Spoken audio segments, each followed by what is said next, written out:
mamas. Welcome back to another episode of To the Moms. We're your hosts, Kathy and Amaris. And we're together. What's up? I know. Look at us. I hope you guys are doing well. We have a very special guest on the show today, and we're so excited for you guys to get to know her. Her name is Sarah Bossio. She is the founder of Your Zen Baby Sleep. She specializes in addressing the unique challenges of establishing healthy sleep patterns for babies and toddlers. With a background in special education spanning 15 years, Sarah brings a distinctive perspective to her role as a sleep consultant. She emphasizes personalized solutions tailored to each family's specific needs, rejecting the one-size-fits-all approach.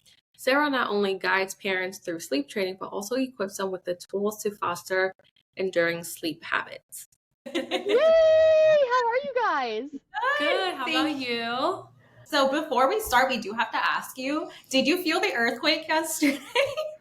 My God, wait, I know this is probably bad, but I'm so bummed that I didn't. Yeah, she didn't feel it either. I did not feel a thing. And I'm like, man, I missed this opportunity. No, my whole entire house shook. Like all of my frames, the mirrors, everything shook. And it was crazy. So I was out with my oldest daughter. She has spring break this week, and we were driving, and I think that's why I didn't feel it, because I was on the road.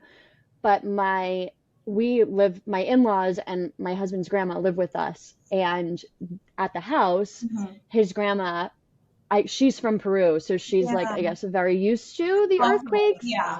And like ran out of the bathroom like, it's an earthquake. I was saying to everybody at home, like, we got to get outside. It's an earthquake. And then there was an aftershock, which yes, I think I felt that too. Mm-hmm. Still didn't feel I'm it. so mad that I didn't feel it, because I was telling Amaris, so I used to live in California for a few years, and I felt earthquakes, but I've never felt one like the one yesterday. Really? Was it worse or just different? It was worse, yeah, and I felt like it was so long too. Oh my goodness. Okay. Yeah. Well, maybe it'll happen again, and I'll be able to. Yeah. Maybe. So why don't we start off, Sarah, you telling us a little bit about who you are and your sleep consultant journey and how that all, became to play. Awesome. So my name is Sarah, and I am the owner of Your Zen Baby Sleep. And I decided to start off this journey as a sleep consultant about 3 years ago. And my kids were actually a little bit older, so they were 2 and 5, but they are the inspiration for the business. And they really say all of the time that they are my best teachers. They're like the best teachers I've ever had in this life. So I struggled a lot with sleep with both of them in different ways, because every child learns differently, and they needed to be taught how to sleep differently. And for me personally, the reason why I chose to sleep train them and had to find different methods to sleep train them was because sleep was so crucial to my mental health. And I knew that I needed sleep in order to help heal from postpartum depression and postpartum anxiety. And it was a big piece of our family's, our family's priorities. Right. And what I found is there wasn't enough non-judgmental space for parents who were looking to prioritize sleep, but looking to prioritize sleep in an individualized way that also aligned with their own parenting philosophy, right? So my husband, actually, one of my biggest supporters, he said, you should do this. Like I was teaching at the time, so I was a special ed teacher. Okay. And he said, you already teach and you already work with families, and why don't you do this? Why don't you help families with sleep? So it started off as like, all right, cool. It'll be a side hustle, and, I can bring in a little extra cash to go to Disney World. And it's evolved into, I'm not teaching in the classroom anymore. That is so inspiring. Wow. Really is. Thank you. Yeah. So my whole goal was just to empower mostly moms, but families, right? Like families in general, to just be able to make sleep a priority in a way that feels really good for them. Yeah. That's amazing. And I feel like you said, like it's something that a couple years ago just wasn't really talked about as much. I feel like moms, they kind of feel bad or like ashamed to admit, admit that, their child's not sleeping through the night, or they're not getting adequate sleep. And Yeah. Yeah. I feel like there's a lot more awareness now. to that now. Mm-hmm. There is. And, I want people to feel like it's, every body, like our physical bodies, manage sleep deprivation in different ways. And if there's plenty of parents out there who are actually my husband being one of them, like who are totally good with like 4 or 5 hours of broken sleep, it like doesn't affect them. Yeah, and if that's you, it's like good for you. That's my husband too. He's the same way. You're good for you. Yeah. And for me, it just is not my body. Yeah. I know. I didn't get any sleep last night because I have a toddler. He's 20 months now, and he doesn't sleep through the night still. His sleep is not good. And I was so tired on my drive here this morning. I'm just like, I'm a cranky person. My whole mood shifts. It's not a fun time. Yeah. It's not fun. Yeah. And when you feel like it's not, if your body doesn't feel good, so much, we sacrifice so much as moms, right? Yeah. And we're programmed to just sacrifice. But it's okay to not sacrifice sleep because, you're not a bad mom if you choose to prioritize sleep for you so that you can show up and be the best mom because your body needs sleep. It doesn't matter that Instagram says my body. Yes. Right? Right. So I really think that there needs to be a platform for that everybody can choose their own, but don't judge the people who choose sleep. Right. No, I completely agree with that. 100%. I remember becoming a first-time mom. When I went back to work, it was really hard. And I had my boss tell me, I understand you're a mom, but it's been a month back from leave, but I need you here 100%.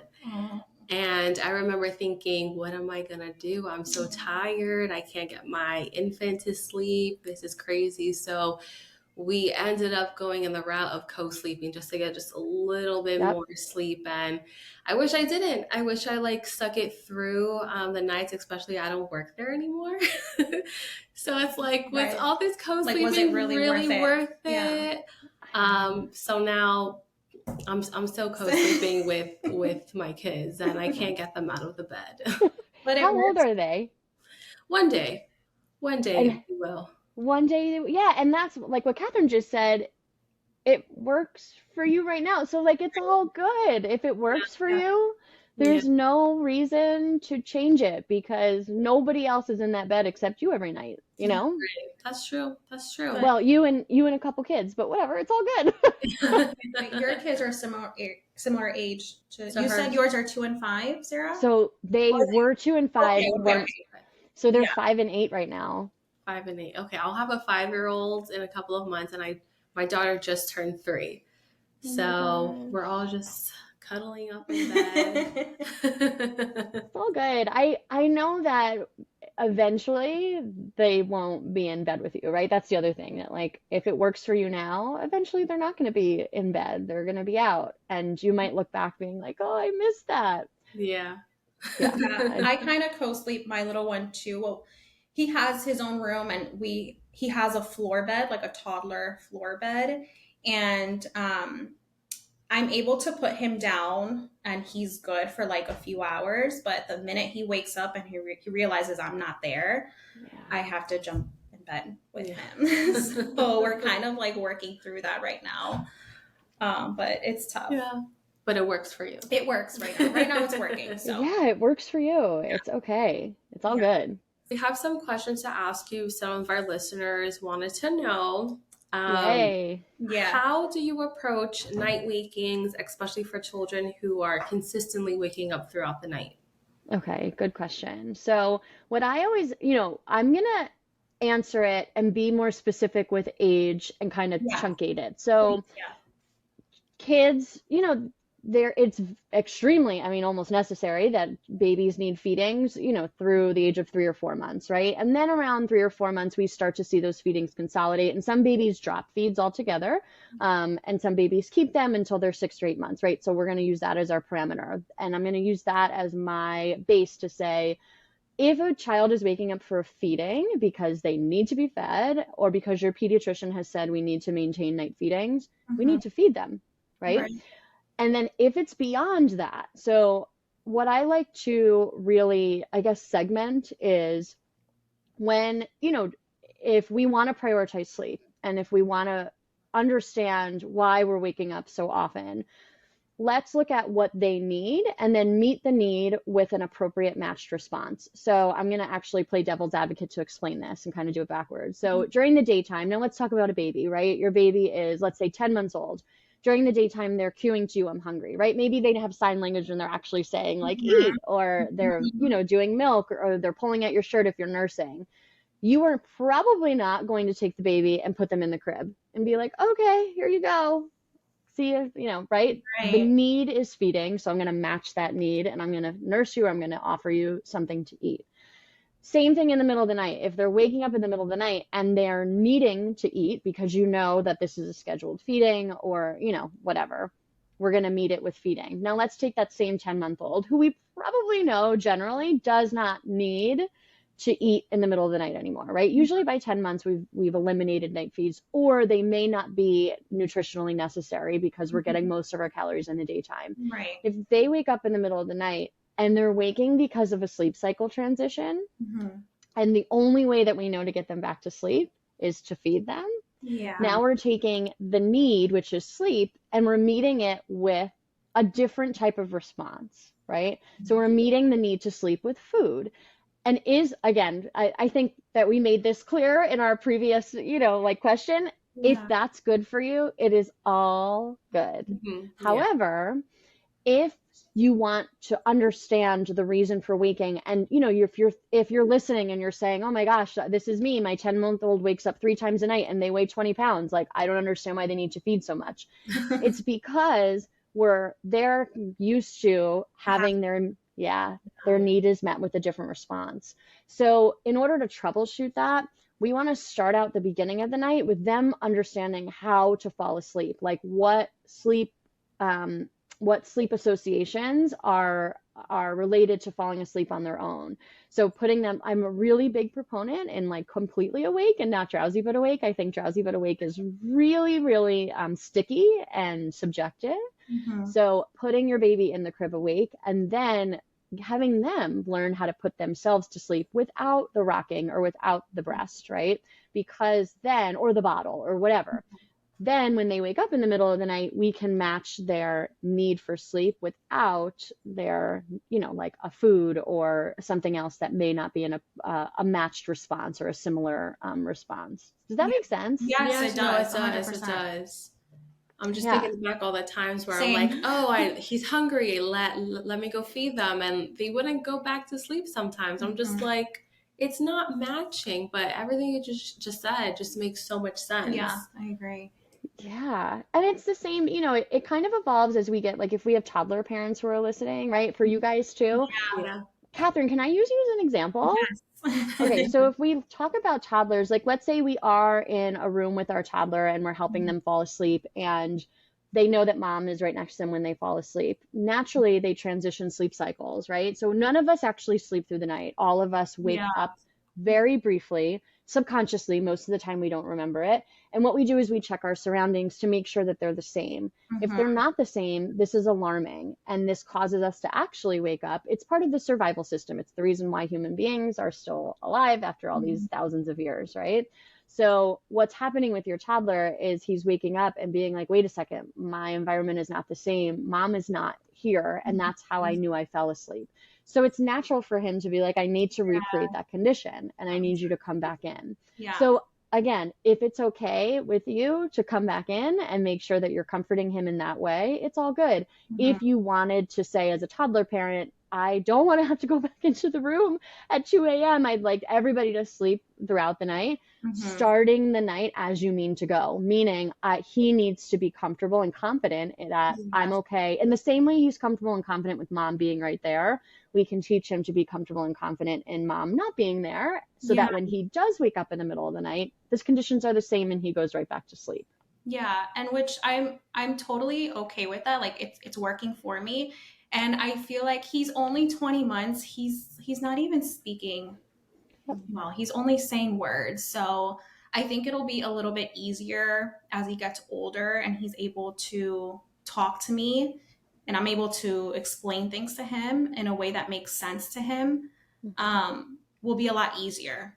Yeah, absolutely. I definitely like agree letting with him that. know, hey, your mommy's Like, gonna you're go. okay. I'll be right back. Or Yep.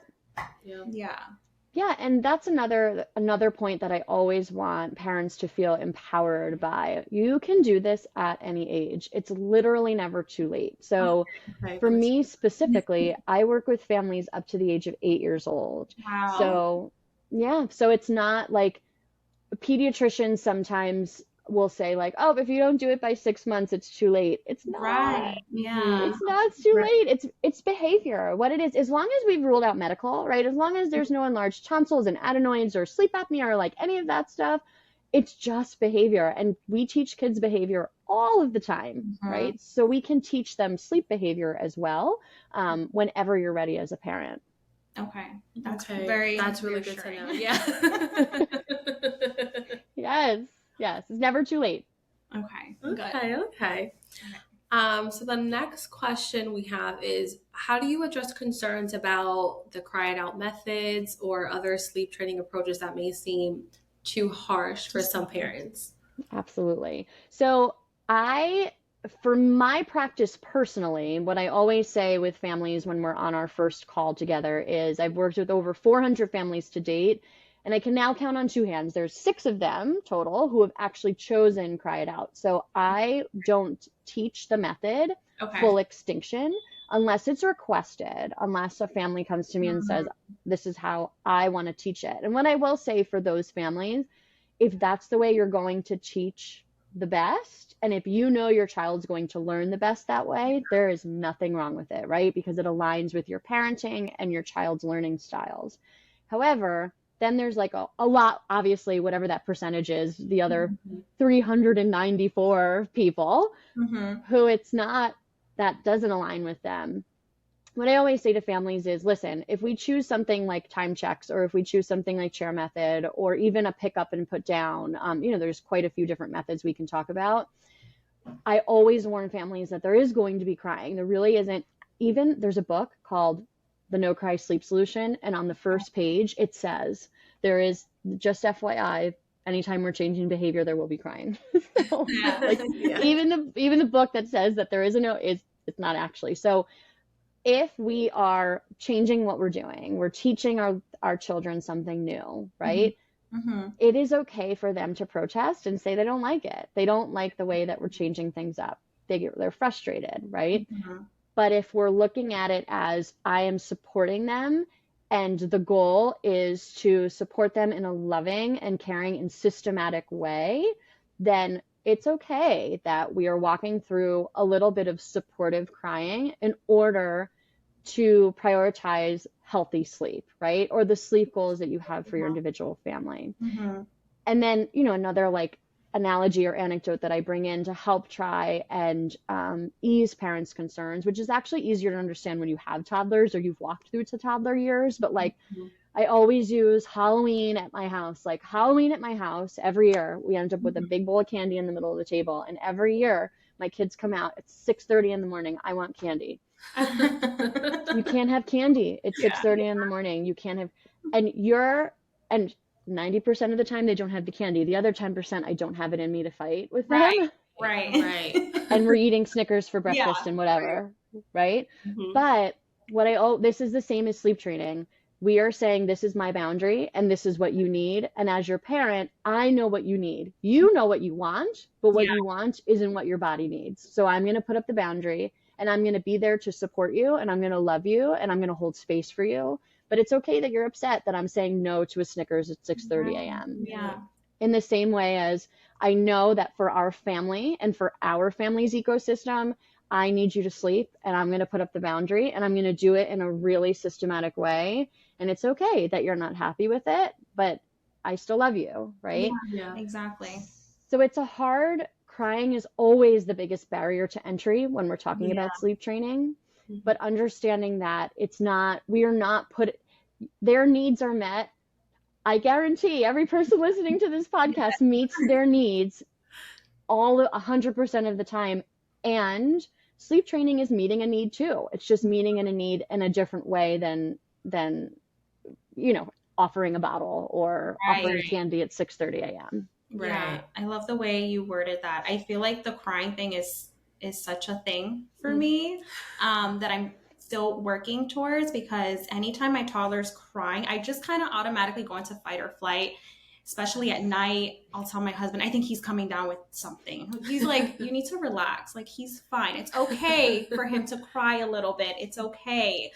But yeah, that's just always so hard for me. I don't know why. Yeah. No, I'm used to my kids crying whenever I'm like, it's okay. Mom's here. Cuddle. Yeah. And then they're like, fine. Yeah. It's hard because we, especially as moms, have that physical response to the crying, and we want to, the emotion piece wants to jump. And also it's triggering to any type of like sensory processing. So like for me now, I hear crying and I'm like, oh my God, like I just want to crawl out of, that's how right? Like just stop. And you want to stop it. So you do whatever you can to stop it because it makes you uncomfortable also. Yeah. So also thinking about that, like, which is really hard in the moment, but when your child is crying, taking a step back, taking a deep breath and saying, what do they need? And am I trying to solve the crying because I am uncomfortable with the crying? Or am I trying to meet their needs depending on, right? That can sometimes be helpful. Yeah, we'll get there. It's something I'm working on. For sure. You'll get there. Yeah. And then I think we only have one other question, I guess, the advice. Yeah. Right? Yes. Advice that you would give to new moms, or just, moms in general, and we'll kind of, finish it at that. Awesome. So my advice, gosh, oh my gosh, what would it be? Okay, I'm going to go with follow your gut. And I want to elaborate on this a little bit because this is something that I had to work on. And I remember having a conversation with my mom 8 years ago when my oldest was born. And it was just her 8th birthday. So it was 8 years ago and she was like 2 weeks old and I was sitting there probably in tears being like, but Mom, I don't know what to do. And Google says this and Instagram says this and Facebook says this. And my mom was like, what? Yeah. She goes, well, what does your gut say? And I said, I don't even know. And she said, I think your gut is so muted and you're not even able to pay attention to it because we have so much information available to us. Sometimes. Right? Yeah. Yeah. So is it valuable? Yes. Like, are we lucky because we do have a lot of information, and when we know better, we do better, right? There's all of those benefits. However, I still think that there's not much more that can top what a mom feels in her gut when it comes down to like what I need to do for my child, especially in the early months of your child's life. So taking a step back and knowing that if you find one or two trusted sources, like maybe one of your parents who have walked through this before, and then, a blog that you go to often, and those are your two go-tos.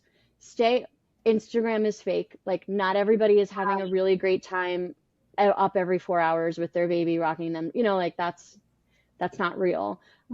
Don't compare and follow your gut, because that's going to make your journey into motherhood a lot more joyful when you just focus on you and the baby and not the noise around you. I'm taking all of this advice in too. Because I need it. That was really good. No. Yeah, that was great. Thank you. I have to follow that advice myself sometimes.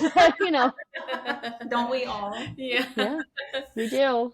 I know that's all the time that we have, but where can our listeners find you? Good question. So you can follow me on Instagram. My handle is at Your Zen Baby Sleep. And if you're looking for resources, I have tons of blog articles on my website, www.yourzenbabysleep.com. I also have a YouTube channel, so a lot of topics are covered on my YouTube channel at Your Zen Baby Sleep.